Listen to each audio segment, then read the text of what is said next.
Salam sejahtera di dalam kasih Tuhan Yesus Kristus. Sahabat yang diberkati oleh Tuhan, marilah kita belajar bagian dari isi firman Tuhan dari kitab Yakobus pasal 1 ayat 1 sampai 8. Tapi sebelumnya mari berdoa.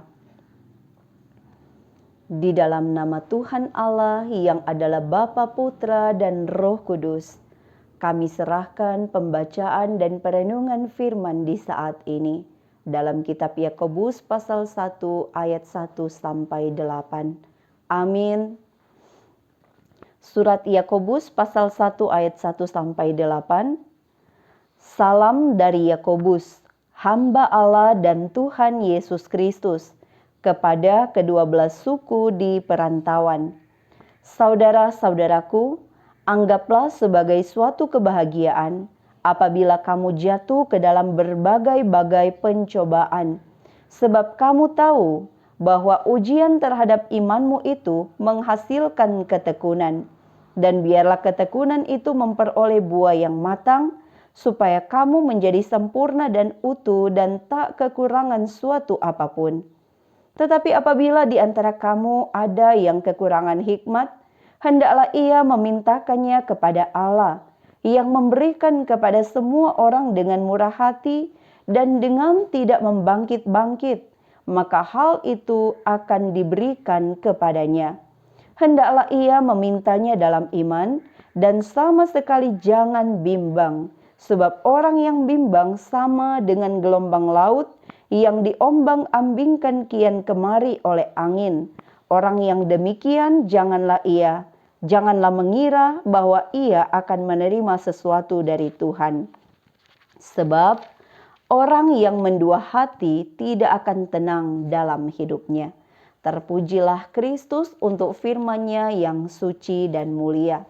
Kita tentu bersyukur ketika firman Tuhan masih tetap terus diperdengarkan dalam hidup kita, karena kita percaya bahwa firman itu adalah anugerah ketika masih disampaikan di dalam kehidupan kita, sebagai suatu kesempatan bagi kita untuk terus berbenah diri seperti yang Tuhan kehendaki. Dalam tema yang boleh kita pelajari di saat ini, kita boleh melihat ada begitu banyak hal yang Yakobus mau sampaikan tentang kehidupan yang penuh dengan pencobaan. Karena memang hidup yang kita jalani, siapapun kita pasti akan menghadapi pencobaan-pencobaan. Entahkah itu hal yang mendatangkan sukacita ataupun hal yang mendatangkan pergumulan, penderitaan yang begitu hebat. Saudaraku, mari kita belajar apa yang boleh kita temukan dari kitab surat Yakobus ini. Pertama, tentang bagian salam di dalam ayat satunya. Ketika Yakobus mengenalkan dirinya sebagai seorang hamba Allah dan Tuhan Yesus Kristus, hal ini menunjukkan kewibawaan surat yang ia tuliskan. Kewibawaan bahwa apa yang ia sampaikan bukan atas keinginannya, bukan atas pengetahuannya, tapi atas dasar di mana ia sebagai hamba atau dulosnya Tuhan Allah untuk melakukan apa yang dikehendaki oleh tuannya, yakni Tuhan Allah, Tuhan Yesus Kristus. Dalam buku pengantar perjanjian baru, oleh Willie Marson menyebutkan bahwa tafsiran tentang kepada siapa surat ini ditujukan ada beberapa pandangan. Di antaranya bahwa kata-kata Yakobus yang menunjuk kepada kedua belas suku di perantauan ditujukan kepada orang-orang Israel yang ada di luar Palestina yang hidup dalam penderitaan oleh karena penyiksaan dari pemerintah yang ada, belum lagi karena masalah-masalah keberimanan mereka terhadap Yesus Kristus. Tetapi dalam bukunya juga Willie Marson menyebut bahwa sesungguhnya kedua belas suku dalam perantauan adalah sebutan yang mewakili gereja yang hidup dalam penyebaran. Artinya tertuju kepada semua orang percaya. Karena itu 12 suku perantauan harus dilihat secara teologis, bukan secara geografis. Dan jelas surat ini tertuju juga kepada kita pembaca di masa kini. Kita belajar dari ayat 2. Yang pertama tentang kata anggaplah kebahagiaan itu. Kata menganggap berarti memberi sebuah penilaian, memberi suatu pemahaman tentang suatu kebahagiaan. Bahagia dari kata Yunaninya yaitu karan atau kara, yang juga diartikan kegirangan, kesukaan, atau juga sumber kebahagiaan. Sementara bahagia itu sendiri didefinisikan dari suatu perasaan kondisi emosi yang senang, yang penuh syukur, dan merasakan kepuasan. Bahagia biasanya terjadi oleh karena seseorang merasakan puas atas apa yang ia alami atau apa yang ia lihat, berbicara tentang perasaannya. Tetapi bagaimana jika kebahagiaan itu dikaitkan dengan suatu penderitaan, terutama penderitaan karena iman di dalam Kristus Yesus? Nah, saudaraku, Yakobus menyebutkan tentang anggaplah suatu kebahagiaan ketika kamu jatuh ke dalam berbagai-bagai pencobaan. Apa itu pencobaan?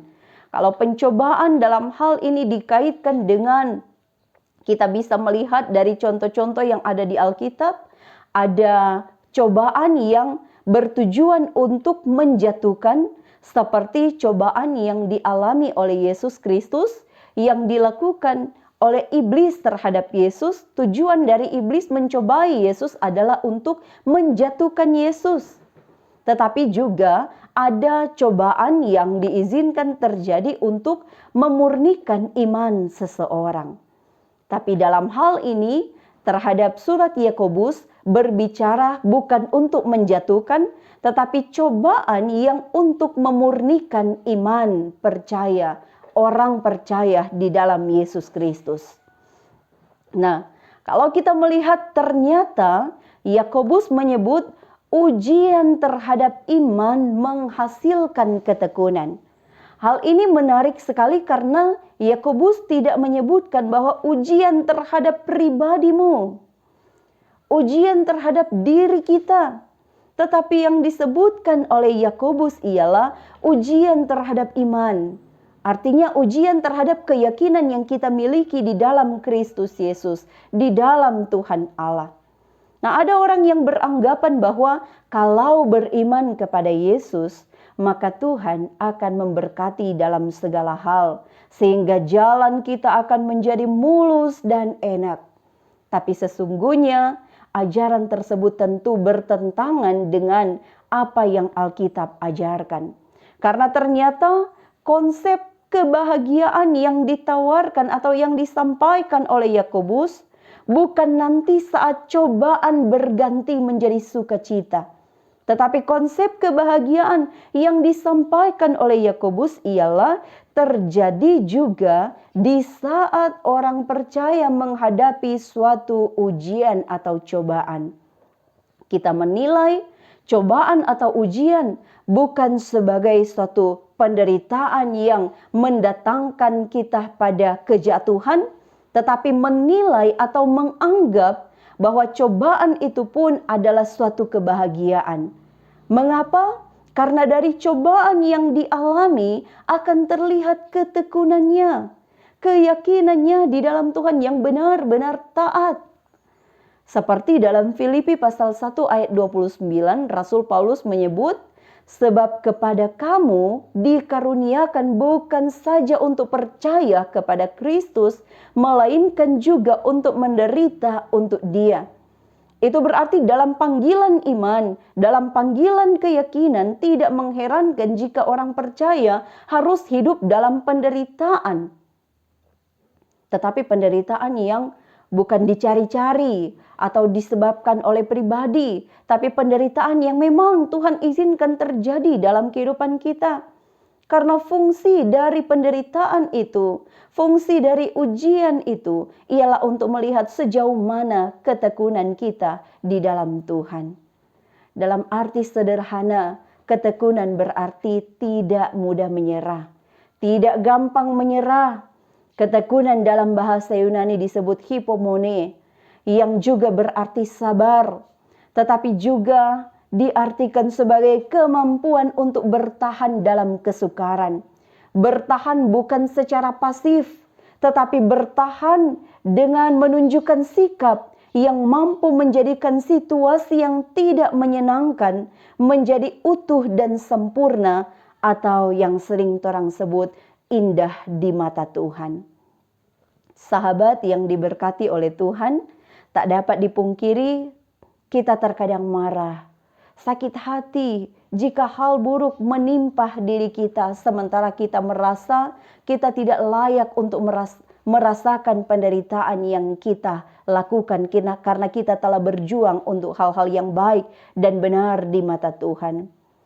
Tetapi ketika kita baca bagian dari isi firman Tuhan ini dari kitab Yakobus ini, kita diajak untuk melihat supaya ketekunan yang kita tunjukkan di dalam Tuhan menghasilkan buah yang matang, supaya kamu jadi sempurna dan utuh dan tak kekurangan suatu apapun. Tapi jangan kita salah mengartikan perkataan dari Yakobus yang mengatakan tak kekurangan suatu apapun. Jangan dinilai secara jasmani bahwa segala kebutuhan kita akan selalu terpenuhi. Tapi mari kita lihat dari kacamata iman, bahwa apa yang lebih berarti dari segala kebutuhan jasmani ialah hikmat. Kalau kita kekurangan hikmat, maka Yakobus menyampaikan, mintalah kepada Tuhan. Itulah cara untuk memperoleh hikmat. Mintalah kepada Tuhan yang memberikan kepada semua orang dengan murah hati dan dengan tidak membangkit-bangkit, maka Tuhan akan memberikan hal itu kepada kita. Bagaimana cara kita meminta kepada Tuhan? Dalam ayat 6 disebutkan, minta dengan iman. Jangan meminta dengan kebimbangan. Jangan minta dengan keraguan, atau sama artinya dengan orang yang mendua hati. Orang yang bimbang, ragu, atau orang yang mendua hati sama artinya dengan orang yang tidak punya ketetapan, tidak punya prinsip, tidak punya keyakinan. Maka dalam hal ini disebutkan dalam firman Tuhan oleh Yakobus ini, orang yang demikian janganlah ia mengira bahwa ia akan menerima sesuatu dari Tuhan. Ketika kita punya prinsip, punya keyakinan yang teguh di dalam Tuhan, maka Tuhan akan menganugerahkan apa yang kita minta. Terutama dalam hal ini kita berbicara tentang meminta hikmat yang daripada Tuhan. Orang yang mendua hati tidak akan tenang di dalam hidupnya. Saudara yang diberkati oleh Tuhan, kalau kita mau lihat apa yang menjadi pesan firman bagi jemaat penerima pertama dengan segala pergumulan yang mereka hadapi, kita dapat melihat bahwa ternyata gereja atau kehidupan kekristenan dapat melawan segala cobaan, segala ajaran-ajaran sesat, segala tradisi-tradisi yang tidak sesuai dengan kehendak Tuhan, dengan menunjukkan sikap kehambaan yang benar-benar taat, benar-benar tekun, benar-benar setia di hadapan Tuhan, dengan menghadapi segala cobaan, dengan melawannya dengan iman dan hikmat yang daripada Tuhan. Saudara-saudaraku, pesan firman di dalam kehidupan kita dari kitab Yakobus pasal 1 ayat 1 hingga ayatnya yang ke-8 mengajak kepada kita yang pertama, mari kita punya pola kehambaan seperti yang dimiliki oleh Rasul Yakobus, bahwa ia memberi kekuatan, ia memberi motivasi, ia menjalankan tugasnya karena pola kehambaan. Ia menyadari betul bahwa ia adalah hamba Allah dan Tuhan Yesus Kristus. Dan yang kedua, kita melihat bagaimana cara kita menghadapi segala persoalan hidup yang kita hadapi di tengah-tengah dunia ini, ialah dengan iman dan juga dengan hikmat. Berbicara tentang iman, berbicara tentang keyakinan kita. Dan mari kita menganggap suatu kebahagiaan apabila kita menghadapi suatu pergumulan yang kita rasa itu tidak disebabkan oleh dosa kita, tetapi disebabkan oleh karena memang diizinkan terjadi di dalam kehidupan kita untuk memurnikan iman percaya. Anggap itu sebagai suatu kebahagiaan. Dan berbicara tentang hikmat, mari kita minta hikmat yang daripada Tuhan. Hikmat yang akan menolong kita untuk menghadapi segala ujian-ujian tersebut. Tetapi jangan bimbang ketika kita meminta hikmat yang daripada Tuhan. Sahabat yang diberkati oleh Tuhan, janganlah kita hanya meminta kekuatan, sebab kita tidak akan tahu arti kekuatan yang sesungguhnya kalau kita tidak merasakan kelemahan terlebih dahulu. Demikian pula dengan konsep kebahagiaan. Kita tidak akan pernah tahu dan paham arti kebahagiaan yang sejati jika kita tidak merasakan penderitaan terlebih dahulu. Tapi berimanlah secara teguh kepada Tuhan. Minta hikmat yang daripada Tuhan untuk menghadapi berbagai-bagai pencobaan. Orang yang beriman tetapi tidak meminta hikmat yang daripada Tuhan, dia bisa saja tersesat dengan menjadi orang yang sombong secara rohani.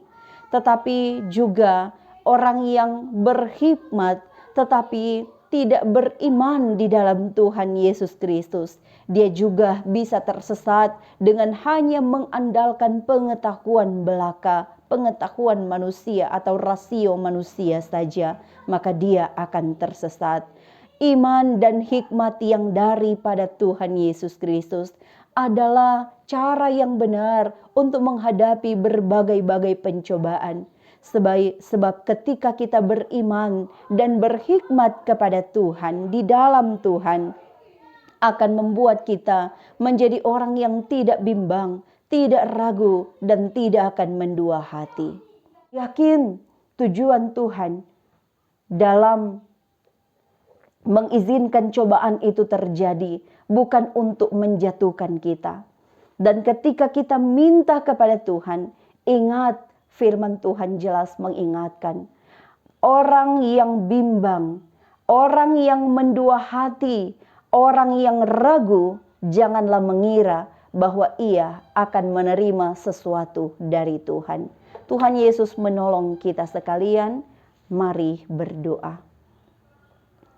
Terima kasih Tuhan Bapa di surga, kami sudah belajar bagian dari isi firman-Mu, mengajarkan kepada kami supaya kami tidak melihat penderitaan sebagai suatu hal yang membawa kami kepada kejatuhan.